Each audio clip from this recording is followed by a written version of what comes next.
Welcome back to Winged Panda Crafts. Today's craft, we will be making a messy canvas.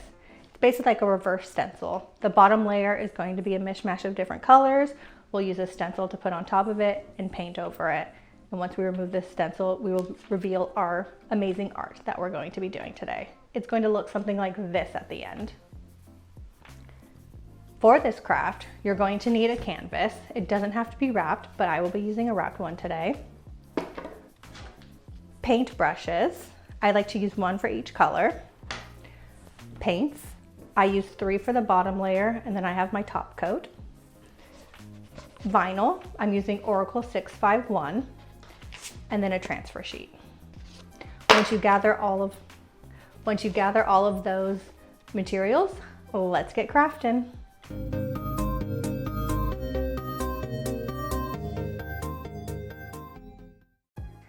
Now for the fun and messy part. Time to paint the background. Use whatever colors you love. There are no rules here. You don't have to have a plan, just paint whatever comes to you in the moment and have fun with it. But hey, if you do have a vision of how you want the bottom layer to look, that's totally fine too. Do whatever feels right for you and just trust the process.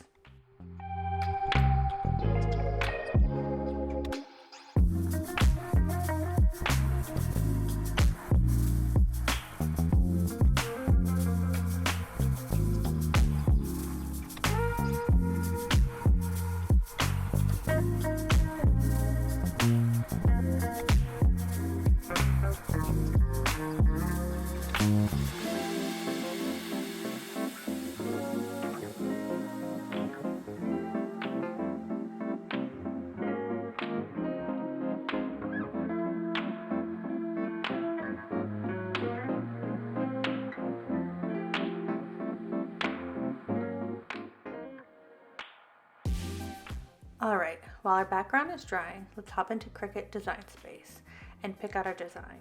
This is the part that will eventually peek through the top layer. So choose something that'll really pop against those colors. You can go with a fun quote, a name, or even a simple shape. Totally up to you. Once you've picked your design, go ahead and size it to fit your canvas. I like to leave a little breathing room around the edges so the final look feels balanced. Then we'll cut it out using vinyl, which we'll be using as a stencil over our painted background. Now let's add the vinyl onto the Cricut mat. I like to use the green standard grip for this and want to make sure it's nice and smooth so we get a clean cut, and then we will load it into the Cricut.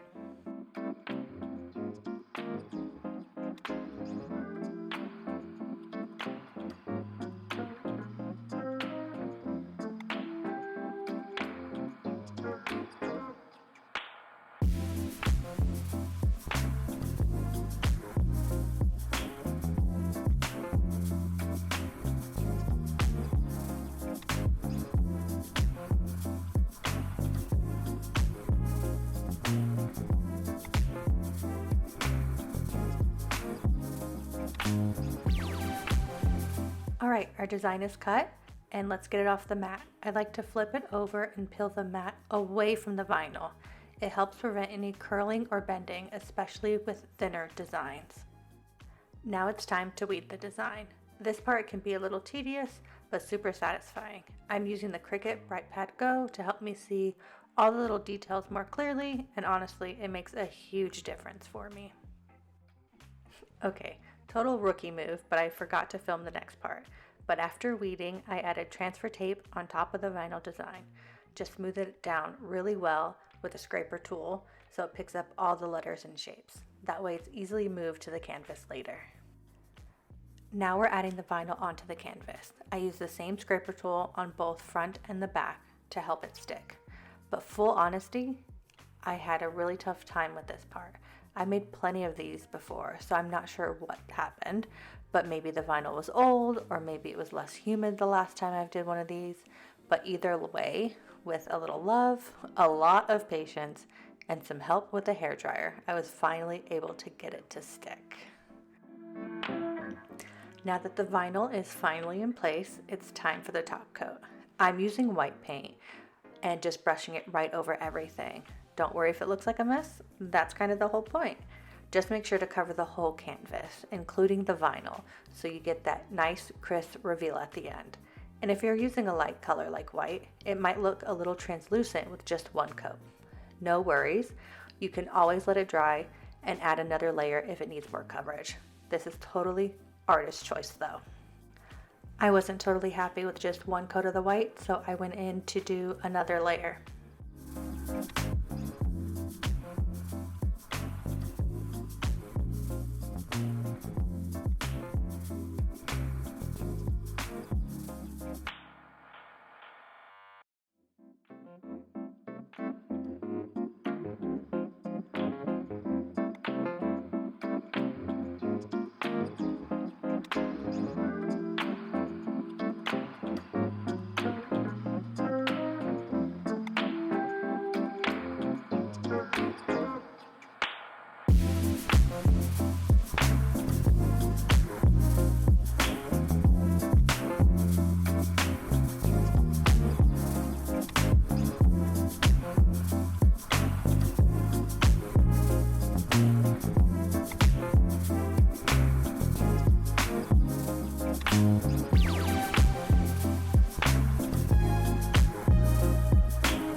All right, let's peel this back and see how it turned out.